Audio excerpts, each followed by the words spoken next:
Hello students, class 10th geography first chapter resource and planning में हम पढ़ रहे थे कि रिसोर्सिंग की जो प्लानिंग है, जो भी रिसोर्स हम यूज करते हैं, the resources which we use, उसकी प्लानिंग हम कैसे करें, मैनेजमेंट कैसे करें, ताकि ओवर एक्सप्लोटेशंस जो हो रहा है, जो डिफ्लेशन हो रहा है तेज़ी से इन मिनरल्स का, उसको हम कैसे रोकें। अब हम अगर अपने देश को देखें, इंडिया विच है इनॉर्मस, जो इतना बड़ा है, डाइवर्सिटी हमें बहुत ज़्यादा देखने को मिलते हैं यहाँ पर in the availability of resources. Resources को भी देखें अगर हम, संसाधन, उनमें भी हमें विविधता देखने को मिलती है। अलग अलग तरह के रिसोर्सेज हम देखते हैं यहाँ पे। देयर आर रीजन्स, ऐसे कई क्षेत्र हैं विच आर रिच, जो बहुत ज़्यादा रिच हैं, यानी वहाँ बहुत ज़्यादा मिनरल्स हैं। Certain type of resource but are deficient in some, लेकिन बहुत सारे रीजन्स में डेफिशिएंट कमी भी है। बहुत सारे रीजन में रिसोर्सेज की कमी है।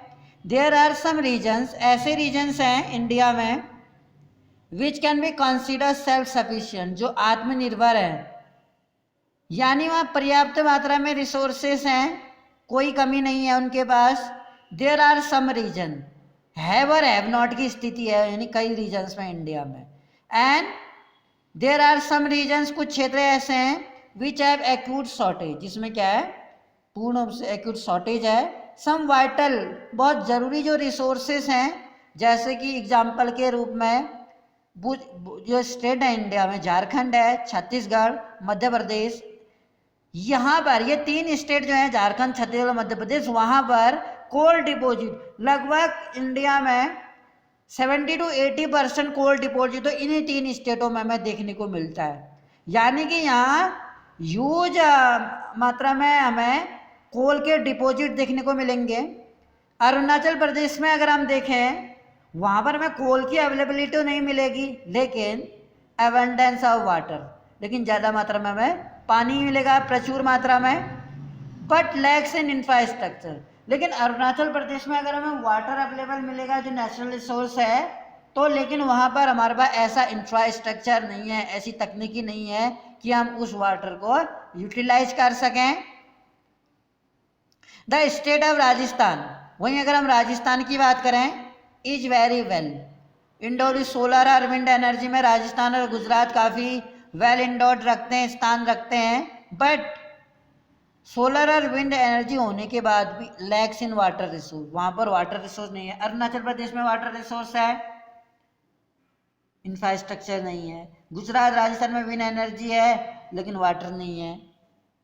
The cold desert of Ladakh, यदि हम लद्दाख को देखें, जो एक ठंडा रेगिस्तानी इलाका है, इज रिलेटिवली आइसोलेटेड, बहुत ही एक सुनसान इलाका है, आइसोलेटेड प्लेस है from the rest of the country, Bharat से कटा हुआ, जहाँ पर आबादी न्यूनतम बहुत ही कम, जीरो के लगभग, एक ऐसा एरिया है जो आइसोलेटेड माना जाता है इंडिया का place.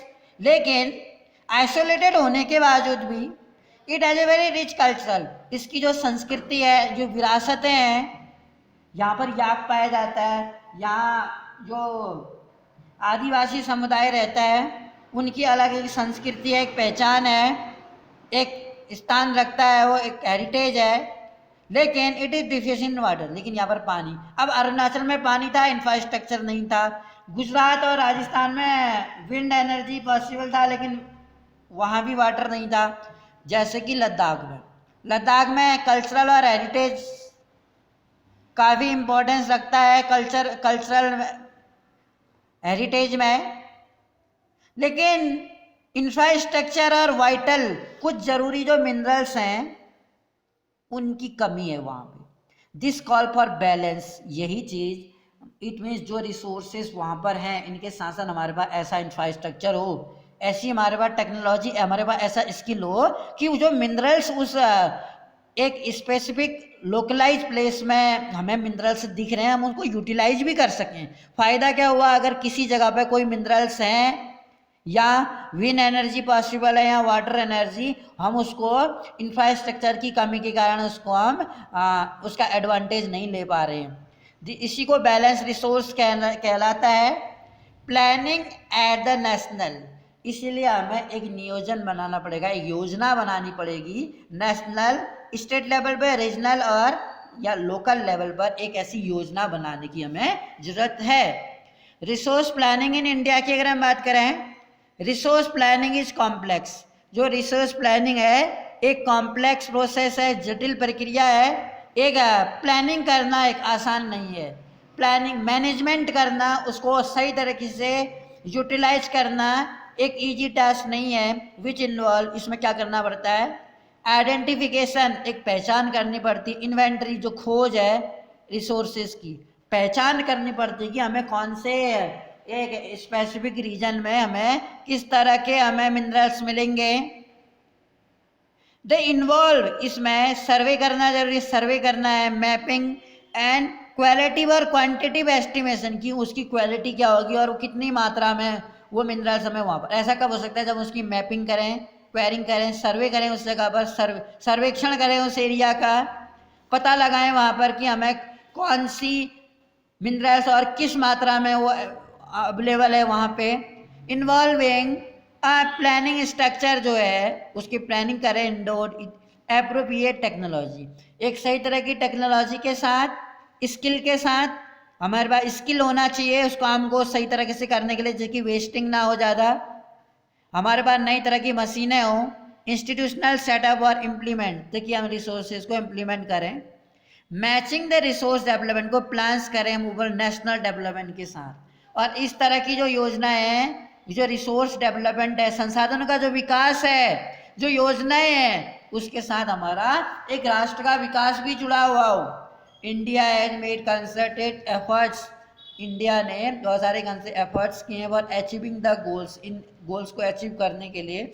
Resource planning rights for the first 5 year launch, पहला जो 5 ईयर प्लानिंग की थी उसमें एग्रीकल्चर को ज़्यादा बढ़ावा दिया था। सेकंड जो 5 ईयर प्लान था 1956 के बाद, उस समय सेकंड 5 ईयर प्लानिंग में मिनरल्स को फोकस किया गया था, इंडस्ट्रियलाइजेशन पे फोकस किया गया था। पहली 5 ईयर प्लानिंग में तो एग्रीकल्चर को फोकस किया गया था। अवेलेबिलिटी अगर हम रिसोर्सेज की देखें, इज नेसेसरी कंडीशन, अगर कोई भी संसाधन की हम अवेलेबिलिटी देखते हैं, एक नेसेसरी कंडीशन मानी जाएगी विकास के लिए। किसी भी क्षेत्र के किसी भी एरिया का विकास तब हो सकता है जब वहाँ पर कोई मिनरल्स, कोई नेचुरल रिसोर्स एबंडेंस मात्रा में हमें वहाँ पर मिलता हो, तभी उस जगह के डेवलपमेंट की कोई पॉसिबिलिटी हमें नज़र आएगी। But mayor availability of resources, कई बार हम देखते हैं ऐसे रिसोर्स की availability in the absence of corresponding, technology में चेंजेस जो आ गए हैं एंड इंस्टीट्यूशन में हिंडर। टेक्नोलॉजी, अगर हम समय के साथ टेक्नोलॉजी नहीं बदल रहे हैं तो हम देख सकते हैं कि विकास के लिए एक हिंडर होगा। हिंडर मतलब बाधा हो सकती है, अगर आपने वो लेटेस्ट टेक्नोलॉजी इस्तेमाल नहीं किया है उसके अकॉर्डिंग जो मिनरल्स को या नेचुरल रिसोर्सेज को हम यूटिलाइज करने के लिए ज़रूरी है। बिना टेक्नोलॉजी के, बिना इंफ्रास्ट्रक्चर के उस जगह की मिनरल्स को या नेचुरल रिसोर्सेज को हम इस्तेमाल शायद न कर पाएँ और ज़्यादा बेनिफिशियल हमारे लिए वो ना हो। देयर आर मैनी रीजन्स, हमारे देश में ऐसे बहुत सारे रीजन्स हैं, they are rich in resource, वहाँ प्रचुर मात्रा में हमारे पास संसाधन है। There are included economically backward, लेकिन संसाधन तो हैं लेकिन वो क्या है, आर्थिक रूप से उन स्टेटों के पास इतना इंफ्रास्ट्रक्चर या इतना कैपिटल, इतनी पूंजी नहीं है कि वो अपने स्टेट के इन रिसोर्सेज को यूटिलाइज कर सकें। यानी इकोनॉमिकली उनके पास उतना पैसा नहीं है, उतना फंड नहीं है उनके पास, जिसकी को टेक्नोलॉजी को इस्तेमाल करके वहाँ पर स्किल यूज करके उन मिनरल्स को यूज कर सकें।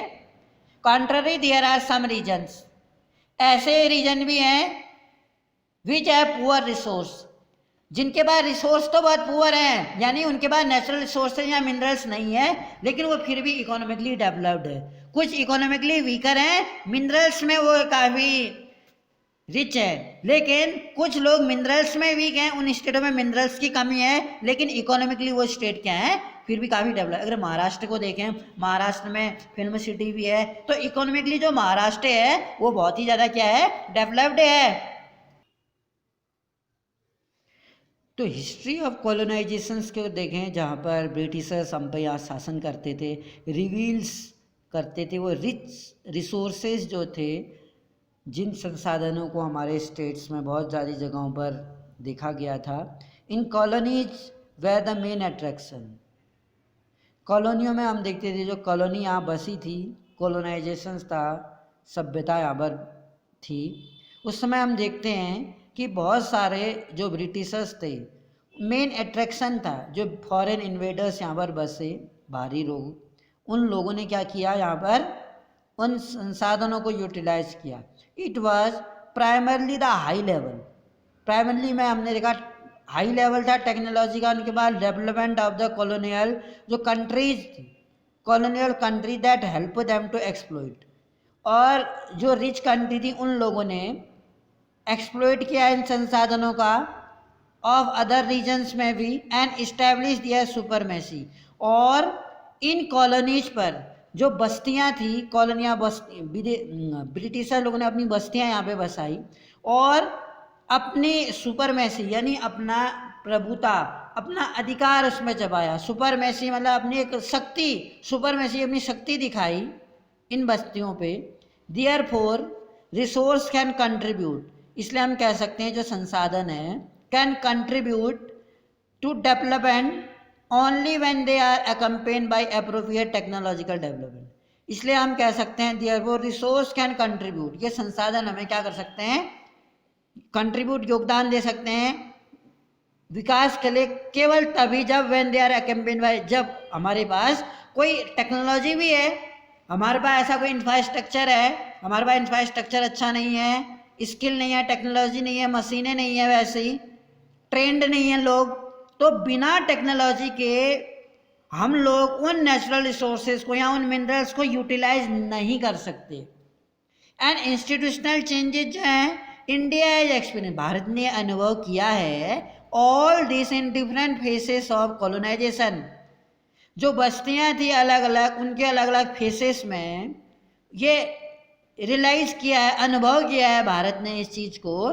देयरफॉर इसलिए इन इंडिया में हम देखते हैं development in general resource development, जो आमतौर पर जो विकास है यहाँ संसाधनों का जो विकास, development in particular does not only involve, तो भारत के सेंस में अगर हम देखें केवल किसी स्टेट में मिनरल्स या नेचुरल रिसोर्सेज के होने से ही डेवलपमेंट नहीं होगा, बल्कि अगर हमारे पास उन रिसोर्सेज के साथ साथ टेक्नोलॉजी है, इंफ्रास्ट्रक्चर है, लोग स्किल्ड हैं, तब हम उन रिसोर्सेज को बेटर तरीके से यूटिलाइज कर सकते हैं और इस एरिया को डेवलप कर सकते हैं, उस स्टेट को आगे बढ़ा सकते हैं। शर्त है कि वो इकोनॉमिकली क्या कहते हैं, अगर वीकर है तो उस स्टेट की मिनरल्स को हम यूज नहीं कर सकते। दूसरी ओर कुछ स्टेट ऐसे हैं कह रहा है इंडिया में जो मिनरल्स वहाँ शॉर्टेज है, नेचुरल रिसोर्सेज नहीं है, इसके बावजूद, इसकी शॉर्टेज होने के बावजूद वो इकोनॉमिकली काफ़ी क्या है,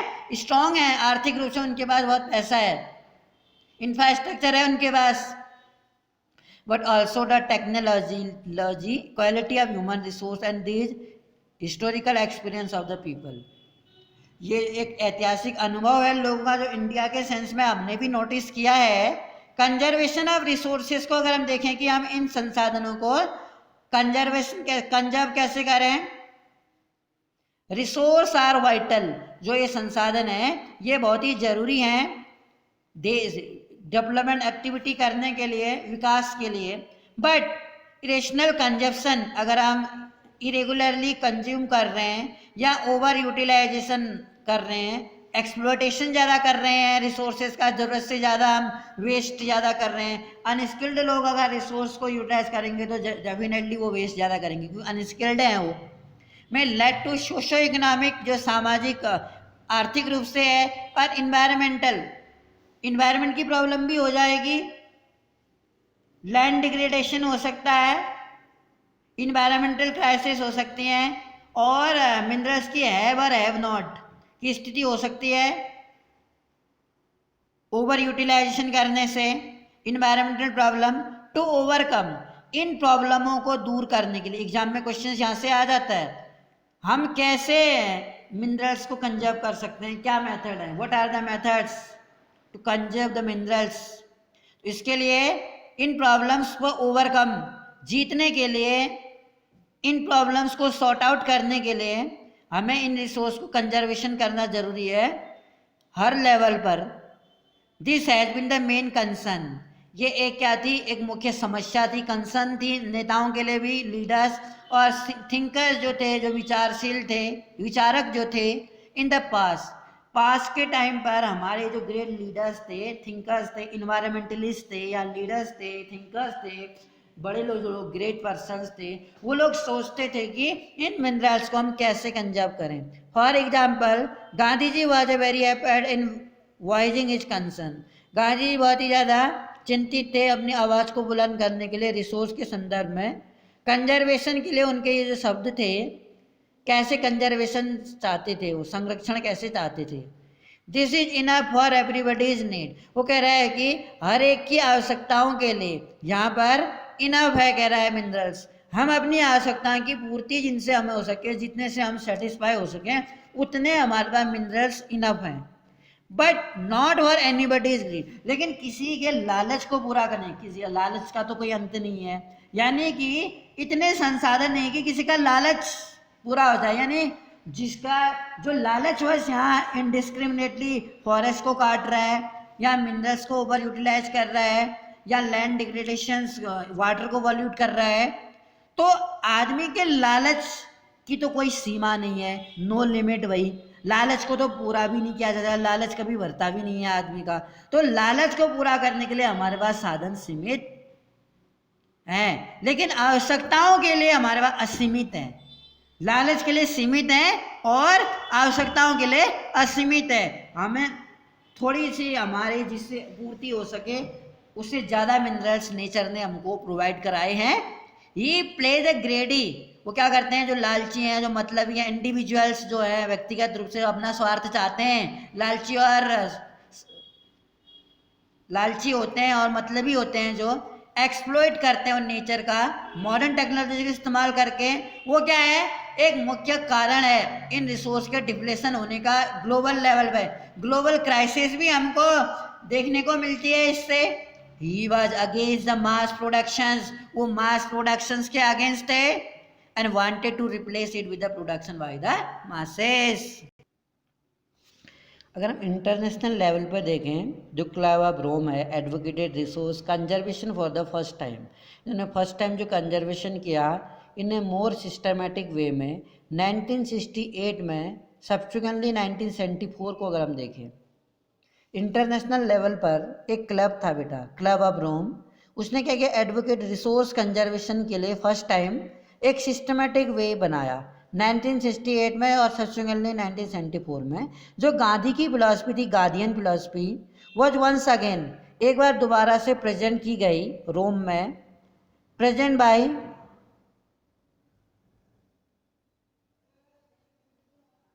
सुमाचर in his book small is beautiful. एक बुक थी छोटी, स्मॉल इज ब्यूटीफुल जिसका नाम था, सेमिनियल कंट्रीब्यूशन दिया गया रिस्पेक्ट टू रिसोर्स, जिसमें सभी रिसोर्सेस को कंजर्वेशन के लिए global level was made, global level पर इस पर बात की गई बाय द बॉटलैंड कमीशन रिपोर्ट 1987 में। The report introduce the concept of sustainable development and advocated it a main means of, इसका अर्थ है कि जो रिसोर्सेज कंजर्वेशन है आवर कॉमन फ्यूचर के लिए उन्होंने काफ़ी इसमें फोकस किया सिग्निफिकेंटली। और मैंने जैसे आपको बताया था 1992 में ब्राज़ील में रियो डी जेनेरो में एक वसुंधरा सम्मेलन हुआ था जिसमें एजेंडा 21 रखा गया था कि हम किस तरह से पॉल्यूशन ना करें, वाटर को पॉल्यूटेड ना करें। लैंड रिसोर्सेज की अगर हम बात करें, वी लिव ऑन लैंड, हम ज़मीन पर रहते हैं। वी परफॉर्म, हम एक इकोनॉमिक एक्टिविटी करते हैं, जो भी हम बिल्डिंग्स बनाते हैं या फैक्ट्री इस्टेब्लिश करते हैं किसी जगह पर, we perform our economic activity on land, we use it different way, हम एक लैंड को कई तरह से यूटिलाइज करते हैं, जैसे एग्रीकल्चर के लिए करते हैं, हम बिल्डिंग्स बनाते हैं, फैक्ट्रीज इस्टेब्लिश करते हैं। इसीलिए लैंड क्या है, हमारी एक प्राकृतिक संसाधन है, नेचुरल रिसोर्स है ऑटमोस्ट इम्पोर्टेंस है, हम खेती भी इसी में करते हैं, बिल्डिंग इस्टेब्लिश करते हैं, रोड कंस्ट्रक्ट करते हैं, एयरपोर्ट्स बनाते हैं। वाइल्ड लाइफ जो है, ह्यूमन लाइफ हमारी जो है, या हमारे जो आर्थिक क्रियाकलाप हैं जो हम पैसे अर्निंग करने के लिए करते हैं, इकोनॉमिक एक्टिविटीज जो हम करते हैं, ट्रांसपोर्ट जो है यातायात और संचार के साधन। However land is an asset, हालांकि जो लैंड है एक एसेट माना गया है, a finite magnitude, therefore it is important, इसलिए क्या है, बहुत ही इम्पोर्टेंट है। फॉर वेरियस पर्पज, एक लैंड कई पर्पज के लिए, जैसे हम इसमें क्या करते हैं, इकोनॉमिक एक्टिविटीज करते हैं, रोड कंस्ट्रक्ट करते हैं, इंडस्ट्री सेटअप करते हैं, बिल्डिंग्स बनाते हैं और एग्रीकल्चर करते हैं हम इसमें। तो जो कुछ हम एक्टिविटीज इसमें करते हैं इस लैंड में, इसलिए हमें ये फ्री गिफ्ट ऑफ नेचर भी हम इसे बोलते हैं और एक नेचुरल रिसोर्स है। इसके कई सारे पर्पजेज हैं, विद केयरफुल प्लानिंग के साथ हमें इसे यूटिलाइज करना है। इंडिया हैज लैंड, जो इंडिया का लैंड है, under a variety of relief features, कई तरह की वेराइटीज हैं रिलीफ फीचर्स के साथ, नेमली माउंटेन्स है हमारे यहाँ, पर्वत, पठार है इसमें, मैदान है और आइलैंड्स यानी बहुत सारे द्वीप भी है। अबाउट 43% ऑफ लैंड एरिया, लगभग अगर हम 43% देखें हमारे इंडिया के लैंड एरिया का, प्लेन्स है। यहाँ पर अगर हम देखें इसको, यहाँ 43% हमारा ये ब्लू वाला भाग है जो पोर्शन, वो कितना क्या दिखा रहा है, वो प्लेन है, मैदानी भाग है। और ये एग्रीकल्चर के लिए फैसिलिटी प्रोवाइड कराता है। हमारा 43% जो एरिया है हमारे इंडिया के एरिया का। इंडस्ट्रियाँ भी इसी में इस्टेब्लिश हैं और एग्रीकल्चर भी हम करते हैं इस 43% वाले भाग में। माउंटेन एटलीस्ट 30% भाग में हमारा माउंटेन दिखा रहा है टोटल सरफेस एरिया का हमारे देश के।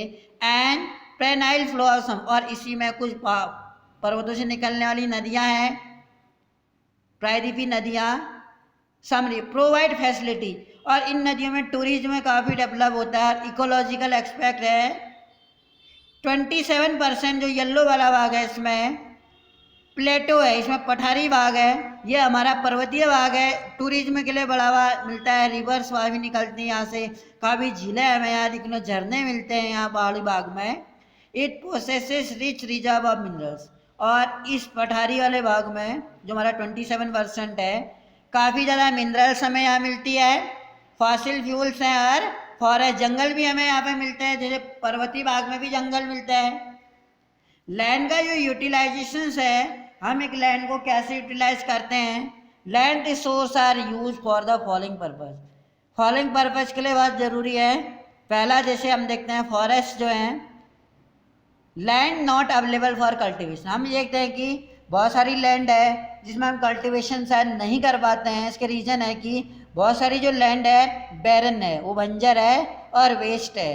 दूसरा, बहुत सारी जो लैंड ऐसी है जो नॉन एग्रीकल्चर यूज है, जैसे कि बिल्डिंग्स हैं, वहाँ पर इंडस्ट्रियाँ हैं, रोड है, फैक्ट्रीज हैं, तो वहाँ पर भी हमें एग्रीकल्चर पॉसिबल नहीं है। वहाँ पर the agriculture is not possible due to the construction of road, factories, industries and due to many other reasons, while the some regions are barren uncultivated areas.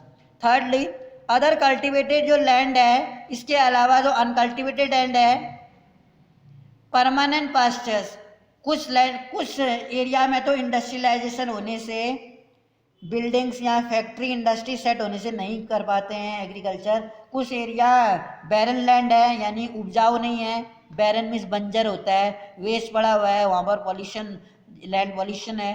तीसरे में हम पढ़ लेते बेटा अनकल्टिवेटेड लैंड, मतलब वहाँ पर फैलो लैंड भी बोलते हैं इसको, याद रखिएगा, एग्जाम में आ जाता है कि फैलो लैंड्स क्या है। तो बेसिकली परमानेंट पास्चर्स हैं जहाँ पर हम जानवरों को चराते हैं, ग्रीन लैंड्स हैं, ग्रेजिंग लैंड्स, जानवर चरते रहते हैं साल भर वहाँ पर। दूसरा, लैंड अंदर मिस्कुलेनियस ट्री क्रॉप, जहाँ पर हम पेड़ों को लगाते हैं या प्लांटेशंस वगैरह करते हैं।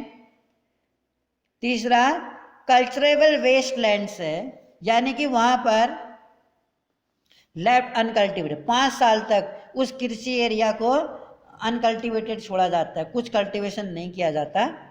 फैलो लैंड्स में आते हैं अब, current fallow left without cultivation for 1 year, ये जो लैंड्स 1 साल और लेस देन 1 ईयर, 1 साल या 1 साल से कम तक वैसे ही छोड़ी जाती है बिना कल्टीवेशन है, इसको फैलो लैंड बोलते हैं। एग्जाम में आएगा, आप लिख सकते हैं the land which is left without cultivation 1 year और लेस देन 1 ईयर, 1 साल या 1 साल से कम तक अगर हम उसे बिना उगाए उस जमीन को छोड़ रहे हैं तो वो फैलो लैंड कहलाता है। अदर देन करंट फैलो की अगर हम बात करें, left uncultivated for pass 1 to 5 agriculture area में माने जाते हैं, जो हम अनकल्टिवेटेड एरिया 1 से 5 साल तक हम खाली छोड़ देते हैं, करंट फैलो कहलाते हैं। नेट सोन एरिया अगर हम बात करें, area sown more than once in an agriculture area plus net sown area no gross cropped area, ऐसे एरिया है जिसमें हम उगाते हैं मोर देन वंस, एक से ज़्यादा फसल उगा सकते हैं उसमें, मोर देन वंस एक से ज़्यादा बार, और इन एन एग्रीकल्चर एरिया में प्लस उसका नेट सोन एरिया जो दिखाते हैं कल्टिवेटेड एरिया में एग्रीकल्चर जो ग्रॉस क्रॉप्ड एरिया कहलाता है। Land use pattern in India की अगर हम बात करें, जो लैंड यूज पैटर्न क्या है इंडिया में, द यूज ऑफ लैंड जो है जमीन का यूज डिटरमाइन उसके फिजिकल फैक्टर पर, जिसे उसका फिजिकल फैक्टर क्या होता है एग्जाम में आ जाता है, टोपोग्राफी, वो उपजाऊ है या बैरन है, उसका धरातल कैसा है टोपोग्राफी। क्लाइमेट अगर हम उसकी देखें, सॉयल मिट्टी का प्रकार कैसा है, और ह्यूमन फैक्टर जैसे वहाँ पर कितनी पॉपुलेशन है, पॉपुलेशन की डेंसिटी कितनी है, कम है कि ज़्यादा है, टेक्नोलॉजी कितनी है, कैपेबिलिटी एंड कल्चरल और वहाँ ट्रेडिशनली कल्चर वहाँ का कैसा है। जैसे हरिद्वार वाले इलाकों में जहाँ पर एग्रीकल्चर ज़्यादा होता है, बेसिकली पॉपुलेटेड इलाका है, वहाँ पर उत्तर का मैदान है जो नॉर्थ प्लेन्स है, बहुत ही उपजाऊ ज़मीन है, गंगा का प्लेन जो है, इसलिए वहाँ पॉपुलेशन की डेंसिटी काफ़ी ज़्यादा है। टोटल ज्योग्राफिकल एरिया अगर हम इंडिया का देखें, भौगोलिक क्षेत्रफल, वो आपका आता है 3.28 मिलियन स्क्वायर किलोमीटर। मैंने बताया था 32,87,263 स्क्वायर किलोमीटर इंडिया का टोटल एरिया है। जो ये डाटा बताते हैं average available only for 93% of total geographical area के उसमें है, because the land use reporting for most of the north east state, बहुत सारे जो नॉर्थ ईस्ट स्टेट है एक्सेप्ट आसाम, आसाम को छोड़ के has not been done fully, Assam को छोड़ के बहुत सारे जो नॉर्थ ईस्ट स्टेट है वहाँ नहीं किया गया है लैंड का डिस्ट्रीब्यूशन सही तरीके से। मोर एवर सम एरिया अगर जम्मू कश्मीर के एरियाज देखें जो पाकिस्तान ने ऑक्युपाई कर रखा है, and China have also not been survey, और चाइना ने भी बहुत सारी जगहों पर सर्वे नहीं किया गया एक्चुअली, नो मैच लैंड यानी विवादित भूमि जो है, जैसे इंडिया और पाकिस्तान की या नेपाल के साथ हम देखते हैं या चाइना के साथ हम देखते हैं।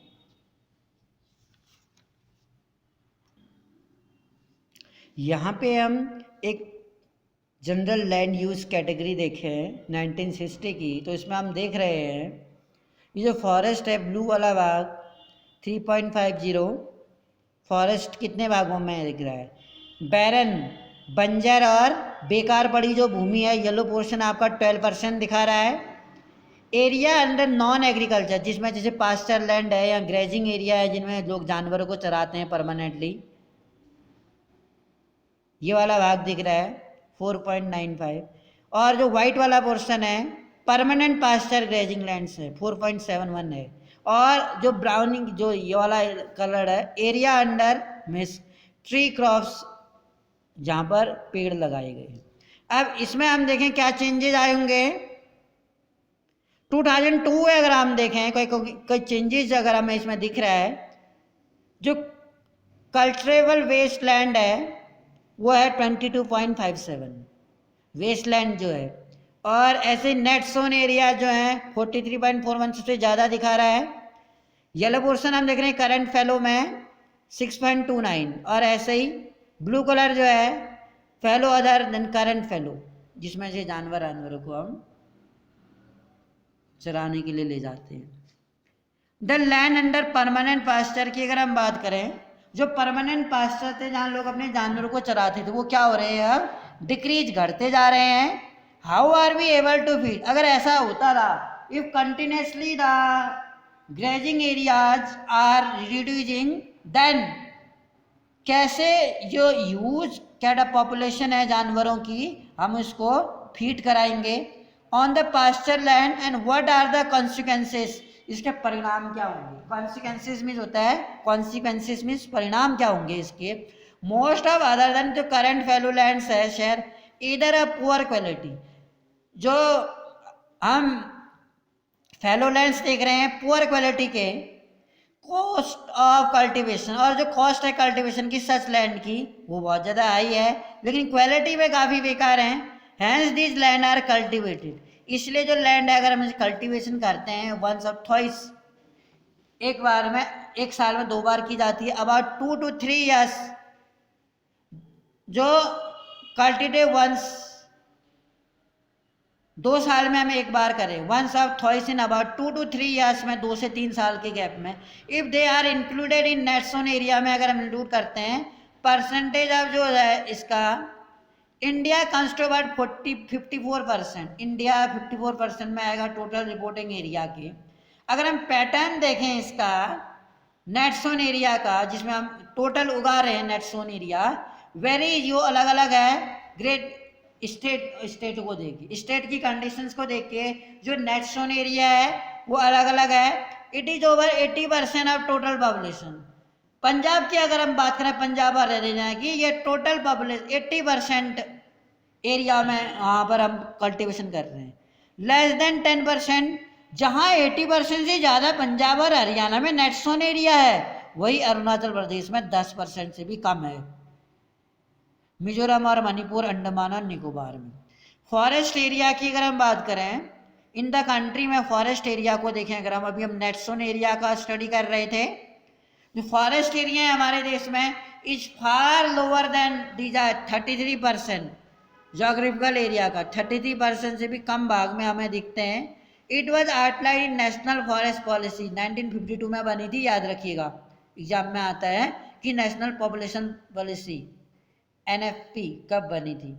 राष्ट्रीय वन नीति जिसे बोलते हैं, कि वन कितने इलाकों में लगाए जाएंगे, किस तरीके से लगाए जाएंगे, साइंटिफिक फॉरेस्ट्री कैसे की जाएगी, वैल्यूएबल ट्रीज को कैसे प्रिजर्व रखा जाएगा, ये सारी बातें नेशनल फॉरेस्ट पॉलिसी में रखी गई थी। It was considered essential for maintenance, ये इसलिए भी जरूरी था क्योंकि हम अगर अपने अर्थ का इकोलॉजिकल बैलेंस करें, क्योंकि इकोलॉजिकल बैलेंस ना होने से भी क्या है, क्राइसिस होंगी, डिसबैलेंस हो जाएगा। ओजोन लेयर पर जो हम देख रहे हैं जो खतरा है, द लाइवलीहुड ऑफ मिलियंस, जो आजीविका है मिलियंस लोगों की, वो live on the fringes of this forest, जो कई सारे इलाकों में रहते हैं, फॉरेस्टों में या जंगलों में, डिपेंड अपॉन इट, उनकी लाइफ इस पर डिपेंड है, जंगलों पर। ए पार्ट ऑफ दिस लैंड, जो एक जंगल जमीन का हिस्सा है, पार्ट, इस टर्म है वेस्ट लैंड कहलाता है। And land put to another, और बहुत सारी लैंड नॉन एग्रीकल्चर यूजेज के लिए भी यूज करते हैं, कुछ वेस्ट लैंड है, कुछ फॉरेस्ट एरियाज है, कुछ पास्चर लैंड है। वेस्ट लैंड में जो होते हैं, जो बेकार पड़ी भूमि है, उसमें रॉकी चट्टानीदार है, चट्टाने हैं, एरिड एंड नमी वाले, और रेगिस्तानी भाग है। Areas land put non agriculture areas जो है, इंक्लूडिंग जहाँ सेटलमेंट है, लोगों को बसाया जाना है, सेटलमेंट, प्रवास, रोड्स बने हैं, रेलवेज हैं, इंडस्ट्री सेटअप है।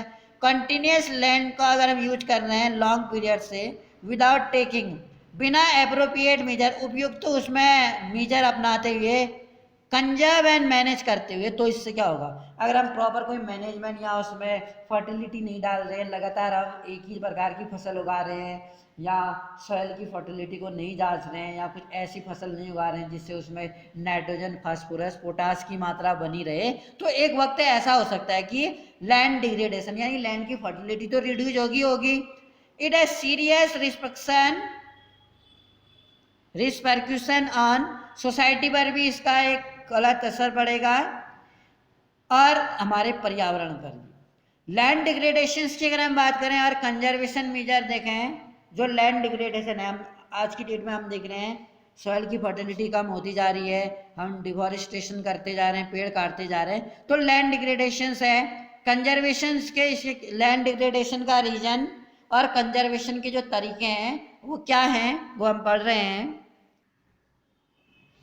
तो we have shared our land, हमने जो लैंड है वो शेयर की है। पास्ट जनरेशन्स को अगर हम देखें, will have to do with the future generation, future generation के को भी हमें कनेक्ट करना है। पास्ट जनरेशन जो है हमारा पहले की जो पीढ़ी है और हमारी जो फ्यूचर है, 95% ऑफ आवर बेसिक नीड्स, 95% जो हमारी मूलभूत आवश्यकताएं हैं, भोजन है, छत है, कपड़े हैं, आर ऑब्टेन फ्रॉम लैंड। वो तो हम जानते हैं कि 95% हमारी जो बेसिक नीड्स हैं वो इसी लैंड से फुलफिल होती हैं। कल्टीवेशन हम करते हैं, इंडस्ट्रियलाइजेशन होता है जो उसमें मैन्युफैक्चरिंग हो रहा है इसी लैंड में है, बिल्डिंग्स इसी इंडस्ट्री में है, रोड कंस्ट्रक्ट कर रहे हैं, एयरपोर्ट्स हैं, रेलवे ट्रैक्स हैं, और कहीं पर बैरन लैंड्स हैं, कहीं पर पास्चर लैंड हैं। यही तो हमने पढ़ा है अभी तक। ह्यूमन एक्टिविटी को अगर हम देखें, have not only brought, human activity के कारण ही हम देख रहे हैं कि आज की डेट में जो भूमि है, जमीन का अपरदन, इरोजन हो रहा है, degradation, have also aggravate to pace और नेचुरल जो फोर्सेस है कॉज डैमेज। इससे क्या हुआ है, हमारी जो भूमि है इसको डैमेज, नुकसान हुआ है। At present there are about 130 million hectare of degraded land. Present में लगभग 130 मिलियन हेक्टेयर्स क्या हैं, डिग्रेडेड लैंड है। इंडिया में हमारे पास approximately 28% of it belong to the category of forest degraded area. जो 130 मिलियन हेक्टेयर जो डिग्रेडेड लैंड है, अपर्दित भाग, अप्रॉक्सीमेटली इसका 28% जो किससे बिलोंग करता है, फॉरेस्ट एरिया में, और डिग्रेडेड एरिया जो है 56% ऑफ इट्स वाटर, जिसमें वाटर है। देयरफॉर इज अफेक्टेड बाय, किससे अफेक्टेड है, सेलाइन, नमकीन, और एल्काइन, एल्कलीन जो है डिपोजिट्स हैं इसमें। Some human activities such as, और इसके अलावा जैसे हम देखते हैं बहुत ज़्यादा भाग में नमकीनी स्तर है, एल्कलीन है, रेत मिट्टी जो कंकड़ है, और बहुत सारी जो ह्यूमन एक्टिविटी हैं, जैसे तेज़ी से आज ह्यूमन एक्टिविटी में हम देखते हैं कि हम पेड़ काटते जा रहे हैं, एंड ओवर ग्रेजिंग हम देख रहे हैं, जानवरों को हम तब तक चराते जा रहे हैं जब तक कि वो पूरी घास ना खा ले। माइनिंग हम कर रहे हैं, क्वेरिंग कर रहे हैं, टू हैव कंट्रीब्यूटेड, इन कारणों से भी, यानी कि कंटिन्यूसली पेड़ों को काटने से, ओवर ग्रेजिंग करने से, माइनिंग करने से, ये एक लैंड डिग्रेडेशन के कुछ कारण हैं। इंडिया के वेस्टलैंड में 2000 का एक चार्ट दिखाया गया है जिसमें वाटर कोटेड एरिया, जिसमें जितने भाग में पानी है वाटर कोटेड एरिया देखिए कितना है, 56%। ज़्यादा भाग में दिखा रखा है ब्लू एरिया है। फॉरेस्ट डिग्रेडेड एरिया जो तेज़ी से घटता जा रहा है, जंगल का इलाका, 10% दिखा रहे हैं, और इसमें वाइट वाला जो आपका दिखा रहा है सेलाइन और एल्कलीन लैंड है। विंड कोटेड एरिया जो है 10% है। माइनिंग साइट्स जो हैं जहाँ पर बहुत सारी माइनिंग की जाती है, abandon award excavation work is complete, leaving deep scars and terraces of overburdening. बहुत ज़्यादा भाग में हम देखते हैं ओवर बर्डनिंग, देखते हैं ज़रूरत से ज़्यादा, कि माइनिंग साइट्स में हम ज़रूरत से ज़्यादा खोद रहे, कंप्लीटली डीप स्कैस पड़ जाते हैं वहाँ, खड्डे टाइप के। एंड टेरेसेस में ट्रेसेस पड़ जाते हैं वहाँ पर। इन अदर स्टेट्स, जैसे इन स्टेट्स में जैसे झारखंड, छत्तीसगढ़ और मध्य प्रदेश हैं और उड़ीसा है, वहाँ पर डिफॉरेस्टेशन है, तेज़ी से पेड़ कटते जा रहे हैं, माइनिंग के कारण पेड़ भी काटते जा रहे हैं, ओवर ग्रेजिंग तो है he have cause from land degradation के कारण है। इन स्टेट लाइक गुजरात, अगर हम गुजरात को देखें, राजस्थान, मध्य प्रदेश और महाराष्ट्र में over grazing is one of the main reason. जो ओवर ग्रेजिंग है ये एक मेन रीजन है लैंड का डिग्रेडेशन का। In the state of Punjab, यदि हम पंजाब की बात करें, हरियाणा, वेस्ट उत्तर प्रदेश की, over irrigation is responsible for land degradation. जो ओवर इरिगेशन है, कंटिन्यूसली वहाँ बहुत ज़्यादा मात्रा में लोग शिप पालते हैं, जानवरों को पालते हैं, तो वो क्या करते हैं, ज़्यादा करते हैं, ग्रेजिंग कराते हैं। ओवर ग्रेजिंग एक मेन रीजन है। कहाँ पर? गुजरात, राजस्थान, मध्य प्रदेश और महाराष्ट्र में। ये क्वेश्चन आता है एग्जाम में। अब पंजाब और हरियाणा और उत्तर प्रदेश में ओवर इरिगेशन मेन रीजन है। ओवर इरिगेशन कहाँ मेन रीजन है, किन स्टेटों में जिससे लैंड डिग्रेडेशन हो रहा है? आप कहेंगे पंजाब, हरियाणा, यानी जहाँ इरिगेशन ज़्यादा है, जहाँ क्रॉप्स ज़्यादा कल्टीवेशन होता है, पंजाब, हरियाणा और वेस्टर्न यूपी में, वहाँ पर लैंड डिग्रेडेशन होता है ओवर इरिगेशन करने से भी, जिससे लॉगिंग्स हो जाती पानी की, leading to increase salinity and alkalinity in the soil, बह जाती है वो। मिनरल्स प्रोसेसिंग की अगर हम बात करें, लाइक ग्राइंडिंग ऑफ लाइमस्टोन, हम देखते हैं जहाँ चूना पत्थर है, इसकी जो ग्राइंडिंग होती है मिनरल्स की सीमेंट बनाने के लिए इंडस्ट्री में, and calcite and sob stone जो है फॉर प्रीमेक इंडस्ट्री में generate huge quantity of dust. इससे क्या होता है, जहाँ पर चूना हम ग्राइंडिंग तोड़ रहे हैं, चूने को तोड़ा जा रहा है, चूना पत्थर को, वहाँ पर बहुत ज़्यादा मात्रा में ह्यूज क्वांटिटी में डस्ट, धूल क्या होती है, एटमोसफियर में इन्वॉल्व होती है। It's started the process of infiltration of water into the soil. इससे क्या होता है, बिना फिल्टर्ड क्या इन्फ्लिट्रेशन ऑफ वाटर सॉइल में मिल जाता है, settle down on the land. Recent year में हमने ये देखा है, हाल के कुछ सालों में, इंडस्ट्रियल इफ्लुएंट जो है, इंडस्ट्री से बहने वाला बहुत गंदा केमिकल वाला पानी, as waste have become a major source of land. ये क्या बना है, एक मेजर सोर्स ऑफ लैंड बना है। एंड वाटर पॉल्यूशन वेल, और वाटर पॉल्यूशन देश में, देश के कई हिस्सों में, इन many part of India, the water pollution is main cause due to the industrialization. The industries dispose the chemicals in the rivers. There अभी कोर्ट ने तो ऐसा रूल बनाया है कि जिस इंडस्ट्रीज का, फैक्ट्रीज का केमिकल वाला पानी अगर किसी पानी में, नदियों में जाता है और वहाँ की एक्वाटिक लाइफ को इफेक्ट करता है, तो उसी इंडस्ट्री को उसका हर्जाना, कंपनसेशन देना होगा। देयर आर मैनी वे, ऐसे कई तरीके हैं जिससे हम इन प्रॉब्लम्स को, लैंड डिग्रेडेशन की प्रॉब्लम को सॉर्ट आउट कर सकते हैं। लैंड डिग्रेडेशन के कारण मैंने आपको बताए थे, डिफॉरेस्टेशन है, ओवर ग्रेजिंग है, माइनिंग है, क्वेरिंग है, ये लैंड डिग्रेडेशन के कारण है, जिससे ओवर ग्रेजिंग कर रहे हैं हम, या ओवर इरिगेशन कर रहे हैं, माइनिंग कर रहे हैं, और डिफॉरेस्टेशन, ये आप याद रखेंगे एग्जाम के लिए। देयर आर मैनी वे, ऐसे कई तरीके हैं जिससे हम इस प्रॉब्लम को सॉल्व कर सकते हैं लैंड डिग्रेडेशन की। Afforestation and proper management, deforestation से लैंड डिग्रेडेशन हो रहा है, उसका उल्टा कर दीजिए, एफॉरेस्टेशन, ज़्यादा से ज़्यादा अगर हम पेड़ लगाएं सॉइल इरोजन नहीं होगा। ओवर ग्रेजिंग को हम एक लिमिटेशंस में, ओवर इरिगेशन ना करें और ओवर ग्रेजिंग ना करें हम, ओवर माइनिंग ना करें हम, प्रॉपर मैनेजमेंट करें एक तरीके से, सुनियोजित तरीके से, एक टेक्निक के द्वारा, एक proper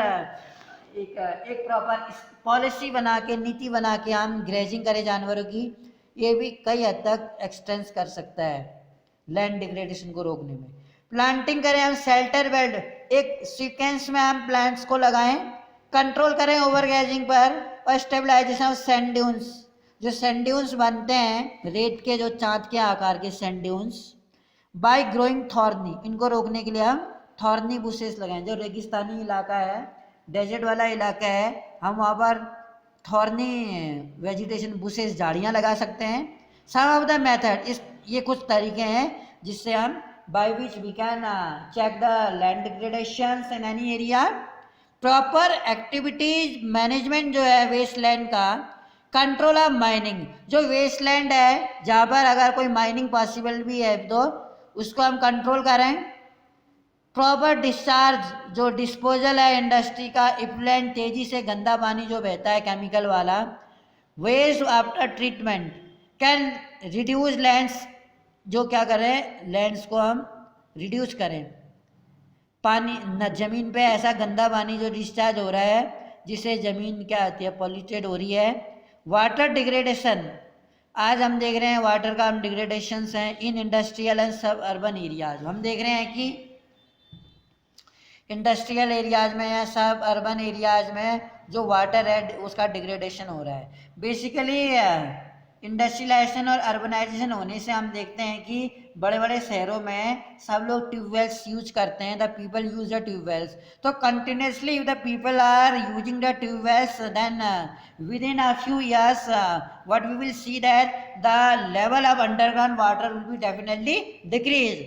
If the water level will decrease and if continuously the people are cutting the trees and deforestation take place, then there will be a effect on climate also. Industrial area में अब soil को अगर हम as a resources माने, संसाधन माने मिट्टी को, सॉइल इज मोस्ट इम्पॉर्टेंट है, रिन्यूएबल है, नेचुरल रिसोर्स माना जाता है, प्राकृतिक संसाधन, लैंड है, सॉइल है, वाटर है, आपका मिनरल्स हैं, फ्लोराज फोनाज हैं, एयर है, ये हमारी नेचुरल रिसोर्स में आती हैं।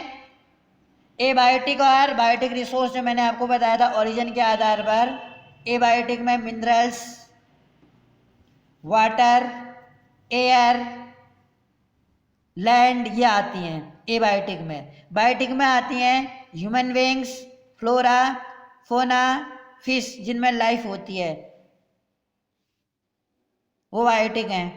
यानी जैविक, जैविक क्या है बायोटिक, और एबायोटिक है अजैविक। सॉइल जैसे इंपॉर्टेंट है, रिन्यूएबल नेचुरल रिसोर्स के रूप में माना जाता है।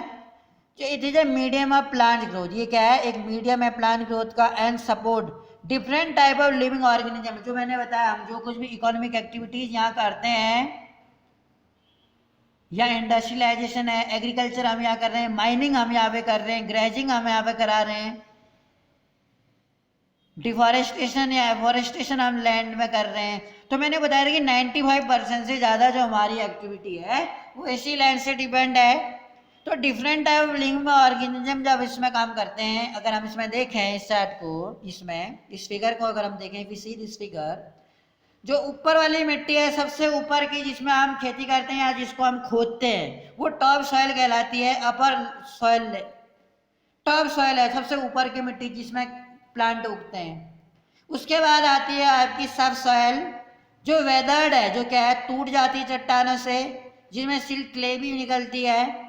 सब सॉइल के बाद वेदर, जो टूटी हुई चट्टान के मटेरियल्स हैं वो पाए जाते हैं, वेदर्ड पेरेंट रॉक। उसके बाद अनवेदर्ड पेरेंट रॉक आती है, बेड रॉक्स। तो ये सॉइल की हमारी, this is the profile of soil in the earth. Soil is living system, जो सॉइल एक लिविंग सिस्टम है। It take millions of years, जो मिट्टी बनने में की प्रक्रिया है, जो प्रोसेस है, मिलियंस ऑफ ईयर्स में मिट्टी बनती है। Upon a few centimetre in depth, relief parent rocks, bed rock, climate, vegetation, other forms of life and time are important factor in the formation of soil. Various forces of जो nature है, such as changes in temperature, action of running water, wind and glacier, जो wind और glacier है, activity जो है decomposer, टूटने की प्रक्रिया है, बहता हुआ पानी है, हवा है, ग्लेशियर है, ये जो वेरियस फोर्सेस है नेचर के, जो गति है, जो टेम्परेचर है, हम देखते हैं कंट्रीब्यूट वो मिट्टी के बनने में एक योग। इसलिए हम देखते हैं कि हर जगह की मिट्टी का जो फॉर्मेशन है ना अलग अलग होता है, क्योंकि क्लाइमेट भी असर डालता है, बहता हुआ पानी असर डालता है, विंड असर डालता है, केमिकल एंड ऑर्गेनिक जो चेंजेज हैं, रासायनिक और ऑर्गेनिक चेंजेज हैं, विच टेक प्लेस, जो in soil are equally important. जो मिट्टी में परिवर्तन देखते हैं हम, इक्वली इम्पोर्टेंट है। इसलिए ऑर्गेनिक जो है, ह्यूमस जो है, ह्यूमस जमीन पे होता है, इनऑर्गेनिक मटेरियल्स भी हैं। On the basis of the factors responsible for soil formations के लिए रिस्पॉन्सिबल हैं। कलर जो है इसका, थिकनेस है, टेक्सचर इसकी जो बनावट है, एज है, केमिकल है, फिजिकल है, soil India can be classified. इनके आधार पर हम मिट्टी को कई भागों में बांट सकते हैं।